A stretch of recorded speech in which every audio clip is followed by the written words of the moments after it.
하나님과의 관계에서 어떻게 신앙생활을 건가 감사하는 신앙생활에 대해서 말씀드렸고, 이웃과의 관계에서는 사랑하는 삶을 말씀을 드리고, 오늘 마지막 시간 서로 격려하라고 하는 말씀을 드립니다. 이웃과의 관계에서 우리가 사랑하는 신앙생활하는데 용서도 얻고 나누고 말씀들을 드렸고, 마지막 시간에 격려하라고 하는 말씀을 듣습니다. 모두가 격려가 필요로 하기 때문에 서로 격려해야 합니다. 이 본문에 나와 있는 내용은 바울이 노년의 로마에 갇혀있는 상황이었습니다. 바울과 함께 많은 사람들이 복음 전하는 일에 함께했고, 바울과 함께했던 그 사람들이 있었는데, 여기 보면은 바울을 버리고 떠나갔습니다. 그리고 지금 바울이 나이도 많은 노년에 감옥에 갇혀있고, 따르던 사람들은 떠나가 버리고, 이런 상황 가운데 있는데 오네시보로가 자주 부지런히 바울을 찾아와 가지고 격려해 줬다고 하는 겁니다. 바울도, 그 위대한 바울도 격려를 받을 필요가 있고, 또 격려를 받았고, 격려해 준 것에 대하여 이런 감사하는 고마운 마음을 가지고 있어서 성경을 기록을 하면서 오네시보로라고 하는 이름을 기록하면서 거기에 주님께서 이 오네시보로 집에 긍휼을 베풀어 주시도록 구하고 있습니다. 이 바울이 얼마나 위로와 격려를 받았는지 알 수가 있습니다. 우리도 마찬가지일 겁니다. 너무너무 힘든 상황에 있는데 누군가가 특별히 어떤 큰 힘을 줘서 도와주는 것, 그러면 더 좋겠지만 그걸 안 해도 그냥 함께 있어주고 그 자체만 가지고도 위로와 격려가 되기도 합니다. 바울이 그런 상황에서 격려받고 큰 위로와 힘을 얻었다고 하는 겁니다. 반대로 불신앙적이고 부정적인 이 잘못된 말을 함으로써 그 말로 인하여 큰일을 하고 성공할 수 있는 능력이 있음에도 불구하고 그 말의 영향력을 벗어나지 못하고 무능력하게 살고 실패하는 경우도 있습니다. 위로와 격려해갖고 그 사람을 하여금 하나님 주신 그 모든 것을 이룰 수 있도록 돕는 게 아니라 반대로 말 한마디 때문에 그 모든 것을 다 무너뜨려 버리는 경우도 있다고 하는 겁니다. 이런 걸 생각하면은 칭찬과 격려가 필요하다, 이렇게 말을 할 수가 있습니다. 하나님께서 각자의 기질을 주셨습니다. 심리학적으로 기질, 거의 말한 그 기질을 있지만 하나님께서 각자 고유의 딱 한 사람, 우리 각자에게 있는 그 고유의 기질과 그리고 은사와 재능, 이 모든 것들, 이 모습 속에 하나님의 형상을 담으셨고, 그래서 하나님의 형상으로 창조하신 이 하나님의 형상을 우리가 드러내며 살기 위해서는 필요한 것 중 하나가 칭찬과 격려라고 하는 겁니다. 예수님께서 작은 자 하나를 없인 여기지 말라, 이렇게 말씀을 하셨습니다. 그 작은 자 속에 주신 하나님의 형상이 회복되어 드러날 때에 그 사람을 통해서 세상이 얻을 유익이 크기 때문입니다. 근데 그렇게 되려면은 칭찬과 격려하는 섬김이 있어야 한다고 하는 겁니다. 그래서 교사 가운데에 이렇게 한 분들이 있어서 그 교사를 통하여서 어린 그 학생이 위대한 일꾼으로 성장했던 경우들도 많이 있음을 볼 수가 있고, 또 이 믿음 안에서 양육한 부모를 통하여서 하나님께 유대하게 쓰임받는 일꾼들도 있음을 알 수가 있습니다. 반대의 경우도 많이 있겠지만은, 그래서 특별히 남자들은 있습니다. 자존심에 죽고 살고 그런다는데, 칭찬해주면은 못하는 것도 잘하려고 하는 겁니다. 그런데 여자들은, 아내들은 그거 잘 못해서 기껏 힘써서 해줬는데 칭찬 안 해주고 불평하고 그래버리면은 더 해줄 마음도 없어져 버리죠. 아이들도 마찬가지일 겁니다. 뭐 남자는 아이만 그러겠습니까? 여자분들도 마찬가지일 겁니다. 칭찬해주고 격려해주면은 더 잘하려고 하는 마음이 생기고 실제 또 하려고 애를 쓰는 겁니다. 내가 못한 거요, 나도 알아요. 말 안 해줘도 아는데 아내가 뭐라고 해버리면은 반응이 반대로 나타났었네요. 이 남자들도 남편들도 다 압니다. 그 아내들이 잘못하고 뭐 못한다고 막 지적하고 막 비난해버리면은 더 위축시키고 아니면 반대로 나가게 만드는 거기 때문에 다 그런 걸 고려해서 이왕이면은 마음이 알려지만은 칭찬해주고 격려해주는 쪽으로 힘쓰라고 하는 겁니다. 자녀들 향해서도 마찬가지고요. 교회 안에서 다른 성도들을 향해서도 마찬가지입니다. 그래서 서로가 칭찬하고 격려하는 이 섬김을 통하여서 하나님께서 그 사람을 통하여서 이루시고자 하는 것들을 이루어갈 수 있게 된다고 하는 겁니다. 이 비유로 말하자면은 사람은 꽃으로 비유했을 때에 이 꽃이 피우기 위해서는요, 햇빛과 바람, 물, 뭐 이런 게 필요하잖아요.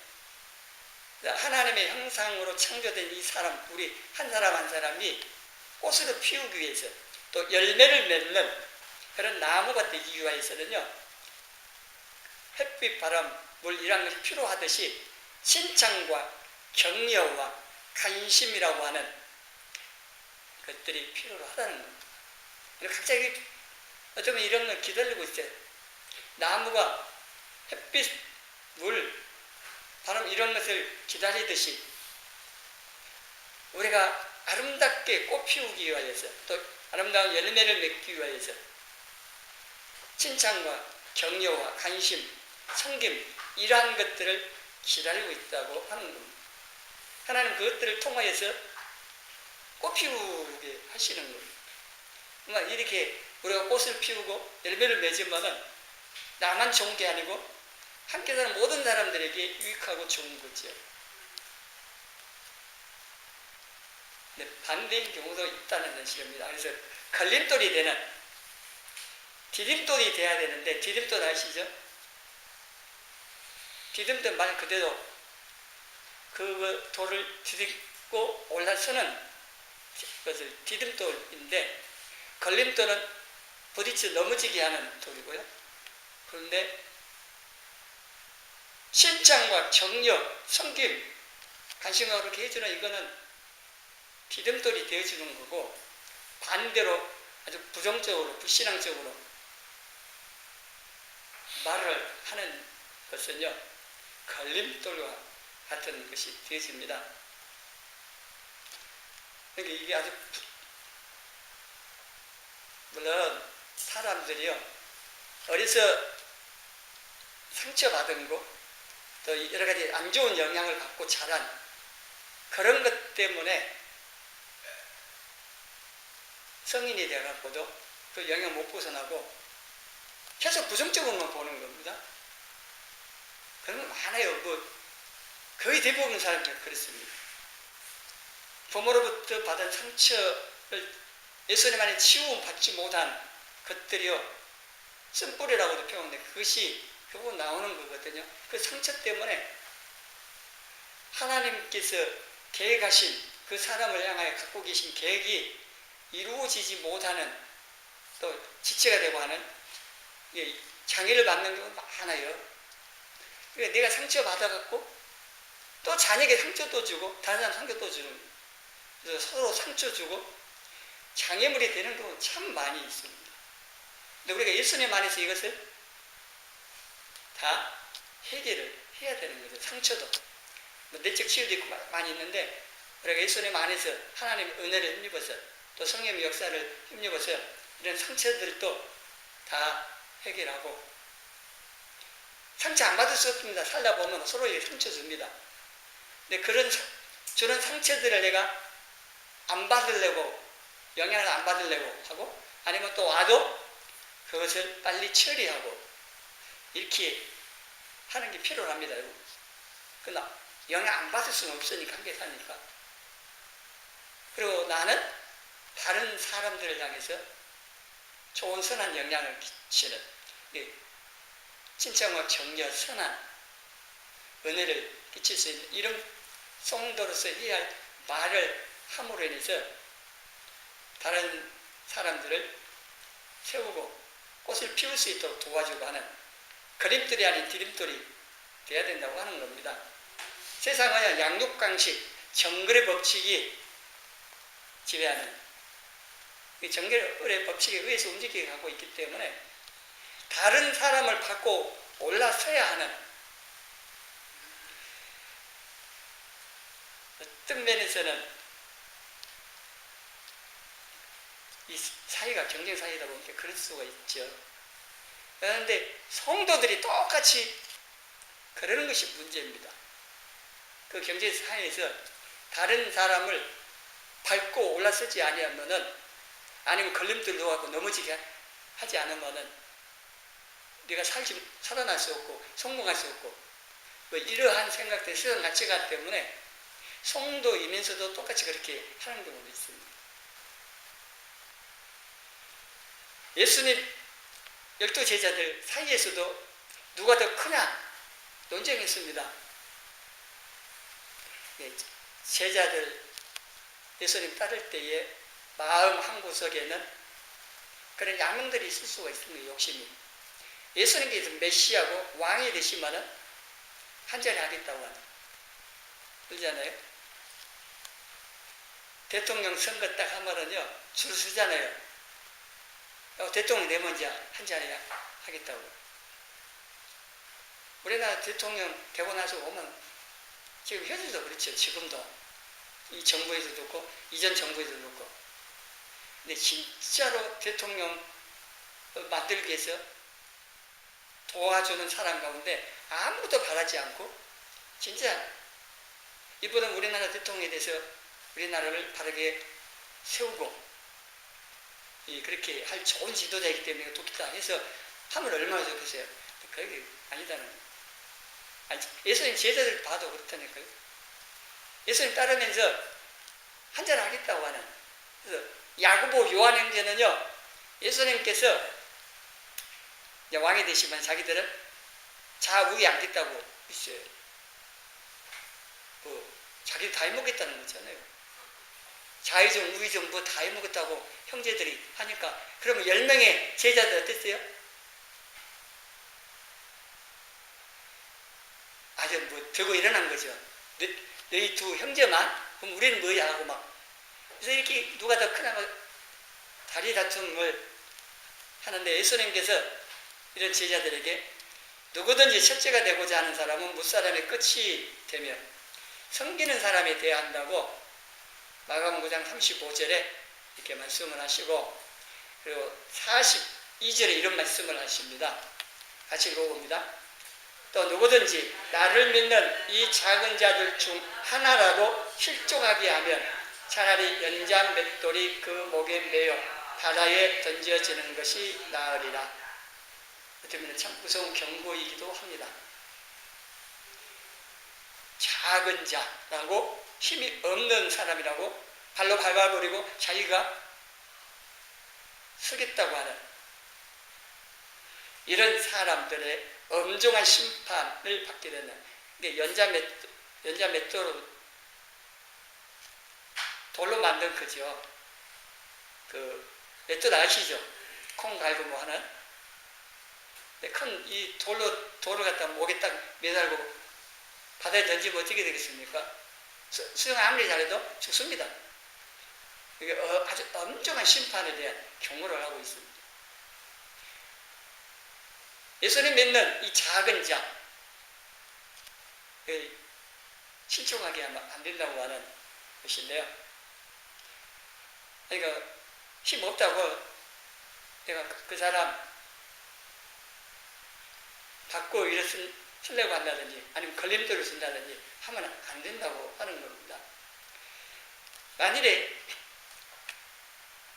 이렇게 상처를 주고 실종하게 해버리면 그 한 사람의 삶이 삐뚤어지고 그로 인해서 다른 사람들이 고통을 겪게 되고 사회도 많은 비용을 지불해야 됩니다. 예수님께서는 걸림돌이 되지 말고 디딤돌이 되라고 이 표현을 하시는 겁니다.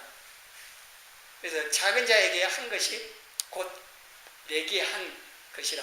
41절에 너희가 그리스도에게 속한 자라 하여 물 한 그릇이라도 주면 내가 진실로 너희에게 이르노니 너희가 결코 상을 잃지 않으리라. 물 한 그릇이 큰 것이 아니지만 정말로 갈증으로 물이 필요한 사람에게 물 한 그릇 큰 거죠. 생명하고 연결됩니다.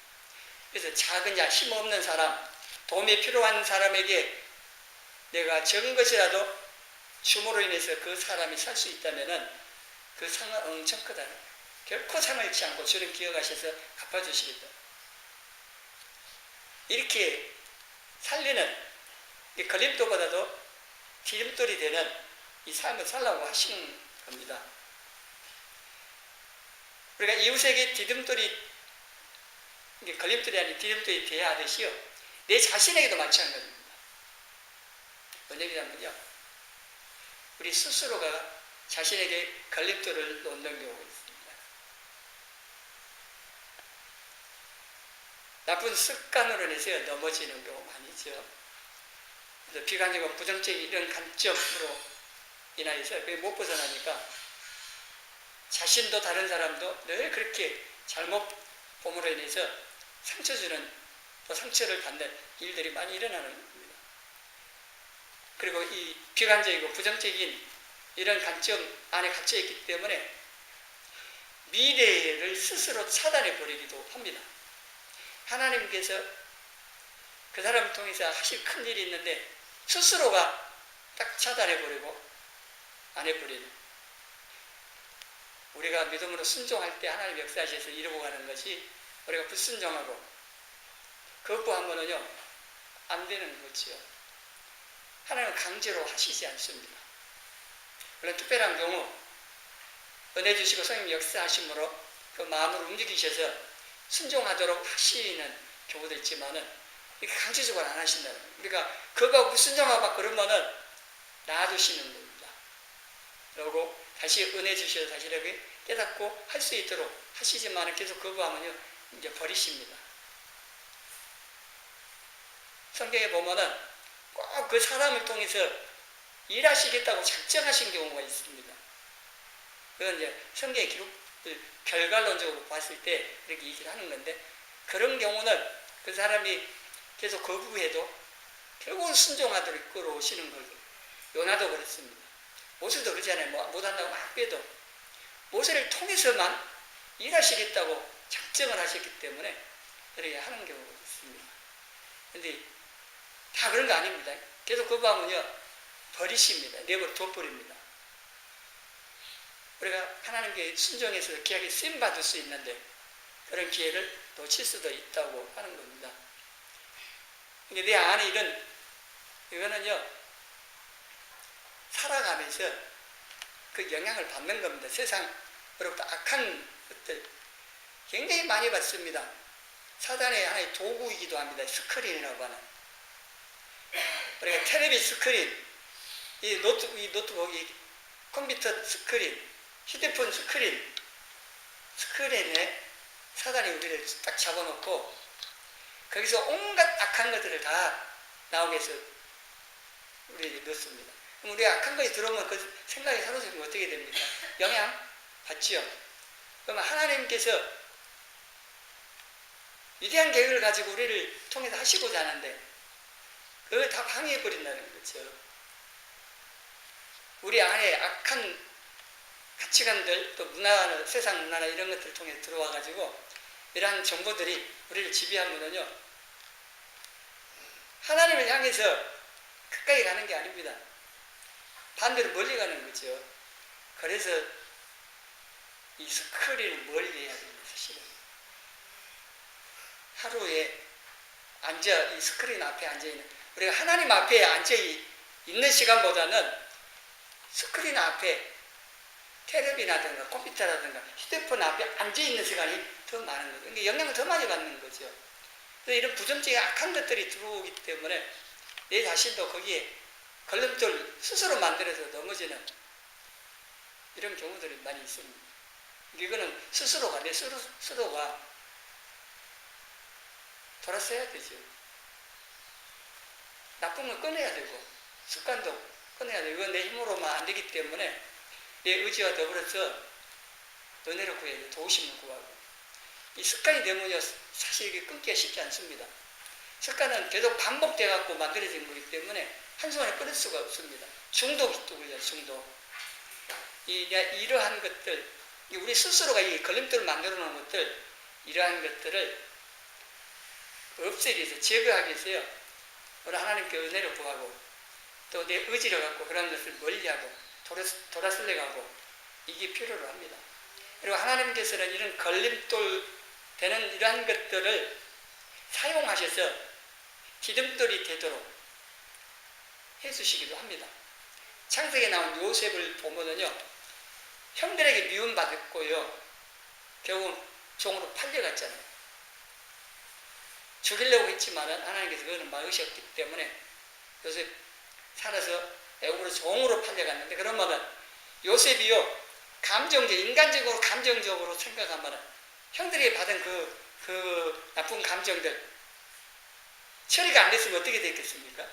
총기가 됐고 곡식사로 온 형들 보고 온수소 갚아보겠죠. 그런데 하나님께서 요셉을 그러한 것들을 통하여서 더욱 성숙되도록 사용을 하시는 겁니다. 형들로부터 미움받고 팔림당하고 버림받았고, 미움받고 버림받는 게 굉장히 상처 크고 힘들잖아요. 우리는 버림 안 받았으면 모르지만요, 버림받는 게 굉장히 한 겁니다. 버림받았지요. 억울한 누명이었죠. 그러면 다 하면은 하나님 은혜로 이걸 처리하지 못했으면은요, 우리 형들에 대한 이런 감정을 처리하지 못했으면은 창세기 50장 마지막 부분에 아버지 야곱이 죽고 형들이 이제 무서워서, 혹시나 요셉이 이제 아버지가 살았을 때는 좀 봐줬지만 아버지가 없으니까 이제 자기들이 해야 할까 봐서 두려워했잖아요. 아가고 막 엎드려서 사장.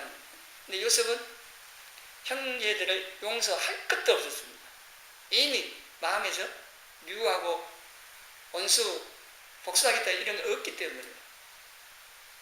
그리고 이 모든 가정들은 하나님이 선지로 딱 봐서 다 해결된 겁니다. 근데 우리들도 이런 게 많이 있어요. 부모나 형제들이나 또 다른 사람들에게 받은 이러한 여러 가지 안 좋은 이런 걸림돌 같은 것들이 많이 있는데, 우리가 하나님 은혜 안에서 예수님 안에서 이것들을 다 처리하고 우리의 마음에 이런 나쁜 감정들 없도록 다 상처들을 치유하시도록 하셔야 돼요. 이거는 내가 하나님 앞에 은혜를 구하고 성령 역사를 해달라고 하면서 또 내 자신도 내 의지를 갖고 이렇게 애를 써가지고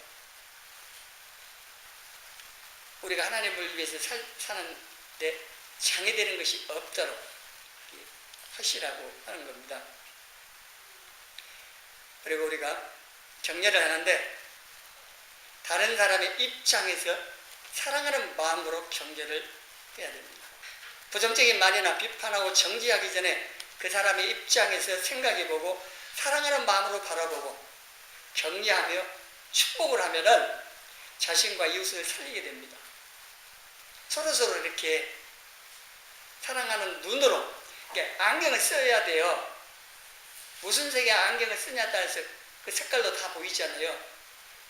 사랑의 안경을 써가지고 보면은 사랑스러워요. 그 사람이 뭐가 잘했고 못했고 떠나서 그냥 사실 하나님께서 사랑으로 우리를 보시기 때문에 우리가 뭐 잘해서 사랑하시는 거 아니세요? 우리 존재 자체를 하나님 사랑하시거든요. 그래도 마찬가지 이렇게 사랑 안경을 쓰고 그 사람을 볼 때 그냥 사랑스러워. 아무리 미워짓을 했어도 그렇게 우리가 이 사랑을 봐야, 그래서 칭찬하고 격려해주고 세워주고 도와주고 이렇게 해야 모두가 산다고 하는 겁니다. 반대로 해보면 다 죽습니다. 그래서 우리는 그 사람의 입장에서 한번 서서 생각해보고, 내가 이게 좀 입장을 바꿔서 생각해보라는데 이게 참 필요로 합니다. 생각을 한 번 더 해봐야 돼요. 부모님 입장 되어보고, 자녀 입장이 되어보고, 시어머니나 며느리 입장 되어보고, 그 입장을 한번 생각해보고, 그리고 사랑을 가지고 이렇게 바라보고, 그래서 칭찬하고 격려하고 위로해주고, 좀 도와서 서로 세워주고 하는 이러한 삶을 산다면 우리 모두가 사는 것이고 함께 세워져가고 또 하나님의 뜻과 계획들은 우리 가운데 이루어져 갈 것이고 그렇습니다. 그래서 때로는 법보다도요 사랑이 우선이 되어야 할 때가 많습니다. 사도행전에 보면은요 바울과 바나바가 다투는 일이 나옵니다. 그래서 결국 헤어집니다. 마가 요한 때문에.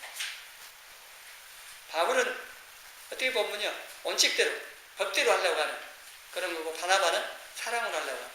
왜냐하면 바나바 이런 뜻이요 유로의 아들이에요. 근데 바나바는 사람을 세우는데 아주 은사가 있습니다. 사실 사울 청년 예수를 만나고 나서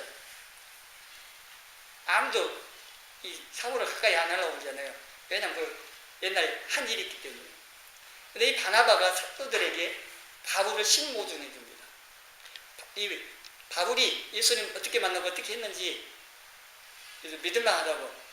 그래서 이 바나바가 바울을 사도 바울로서 될 수 있는데 중요한 역할을 하는 겁니다. 마가 요한도 물론 도중에 힘들다고 돌아가 버렸기 때문에 바울이 뭐 그랬지만은 바나바는 자기 조카이기도 합니다. 생질이기도 해서. 그래서 성공 자체가 바나바 그래서 그 마가 요한을 데리고 회복시킵니다. 그래서 일꾼이 됐고 후에 바울도 이 마가 요한을 성경에 기록하면서 유익한 사람이라고 이렇게 합니다. 이렇게 사랑으로 해줌으로 인해서 변화됐다는 얘기죠. 물론 거기는 하나님의 은혜가 있겠지만은 바나바가 그렇게 함으로 인해서 이루어지기도 한 겁니다. 이게 바나바는 디귿도 역할을 잘하는 사람이라고 할 수가 있습니다. 그래서 우리가 이 격려라고 그랬는데 힘들어하고 있는 사람에게요 그냥 함께 해주는 겁니다. 바울이 갇혀서 힘들어 있을 때 사람들을 놓고 그럴 때 오늘 시보로가 자주 찾아가서 격려해 줬던 것처럼 로마서 12장 15절 말씀일 겁니다. 기뻐하는 사람하고 함께 기뻐해주고 우는 사람하고는 함께 울어주라고 말씀합니다. 이게 정답입니다. 슬픔 당한 사람한테 위로한다고 무슨 말 하다가 오히려 상처 줄 수도 있기 때문에 차라리 그냥 아무 것도 없이 함께 해주고 함께 울어주는 것 가장 큰 위로와 힘이 된다고 하는 겁니다.